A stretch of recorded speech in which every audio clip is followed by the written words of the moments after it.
नमस्कार। आज का टॉपिक है वेरिएबल ऑटो ट्रांसफार्मर की रेटिंग एम्पियर में क्यों लिखते हैं।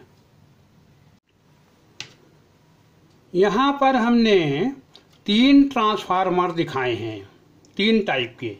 ये है नॉर्मल आइसोलेटिंग ट्रांसफार्मर, ये है ऑटो ट्रांसफार्मर और ये है वेरिएबल ऑटो ट्रांसफार्मर।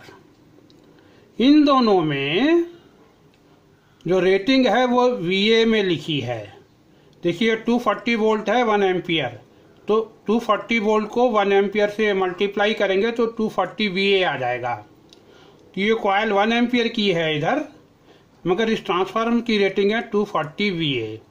इसकी भी 240 VA रेटिंग लिखते हैं। हमने यहाँ कोर नहीं दिखाई है, खाली वाइंडिंग दिखाई है, लेकिन यहाँ पर हमने VA नहीं लिखा है, 1 एम्पियर लिखा है। ऐसा क्यों, अभी हम बताते हैं आपको। यहाँ पे जो 2 ट्रांसफार्मर हैं, इनका आउटपुट वोल्टेज फिक्स है।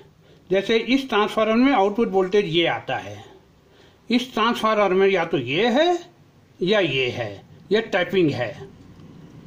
यहाँ पर क्या होता है कि जो आउटपुट पॉइंट है वो मूव हो सकता है, कहीं पर भी एडजस्ट कर सकते हैं। वेरिएबल ट्रांसफार्मर में 10 वोल्ट भी हो सकता है, 20 भी, 30 भी, 40 भी, 240 भी।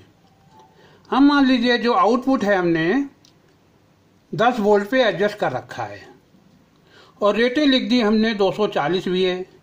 तो क्या होगा, 10 वोल्ट में 240 VA लोड के लिए हमें 24 एम्पियर की करंट लोड करनी पड़ेगी। आप कहेंगे रेटिंग 240 VA है, 10 वोल्ट है, तो जो लोड लगाएगा वो 24 एम्पियर तक लोड दे सकता है। तो 10 एम्पियर गुणा 24 एम्पियर 240 VA आ गया। तो 24 एम्पियर करंट इसमें फ्लो होगी इस वाइंडिंग में, जो कि 1 एम्पियर की थी। तो यह ट्रांसफार्मर जल जाएगा। इसीलिए इसकी रेटिंग VA नहीं लिख सकते, हमें 1 एम्पियर पे लिमिट करना है। अब अगर हम यहाँ पे 1 एम्पियर लोड दें तो क्या होगा, 10 वोल्ट मल्टीप्लाई 1 एम्पियर, ये आ जाएगा 10 VA। तो यहाँ पे आप 10 VA ही लोड लगा सकते हैं, 240 VA नहीं।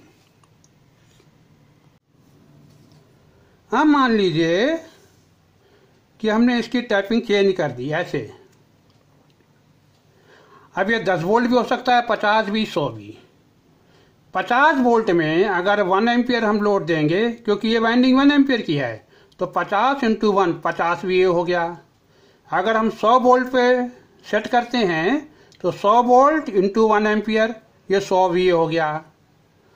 तो देखिए 1 ही एम्पियर लोड के लिए यहाँ पे VA है 10, यहाँ पे VA है 50, यहाँ पे VA है 100। तो हर पॉइंट का VA अलग अलग है, मगर करंट मैक्सिमम एक ही है। तो आप ये नहीं बता सकते कि 10 है कि 50 है या 100 है या 240 है, आप करंट बता सकते हैं। इसलिए वेरिएबल ऑटो ट्रांसफार्मर की रेटिंग एम्पियर में लिखते हैं।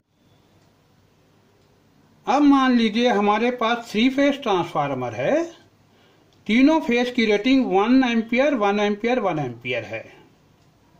तो ट्रांसफार्मर की टोटल रेटिंग 3 एम्पियर नहीं हुई, इसको ऐड नहीं करते, इसको लिखते हैं 1 एम्पियर 3 फेज। और जो 240 वोल्ट लिखा है वो लाइन और न्यूट्रल के बीच का वोल्टेज है। देखिए यहाँ लाइन टू न्यूट्रल हमने लिखा है।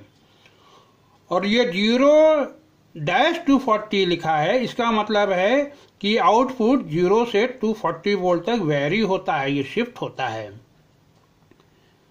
तो 3 फेस में यहाँ हम 3 फेस लिख देते हैं, लेकिन अगर सिंगल फेस है तो यहाँ हम सिंगल फेस 1 फेस लिख देते हैं। करंट वही रहती है 1 एम्पियर और 1 एम्पियर, यहाँ 3 एम्पियर नहीं होती। आज यहीं समाप्त करते हैं।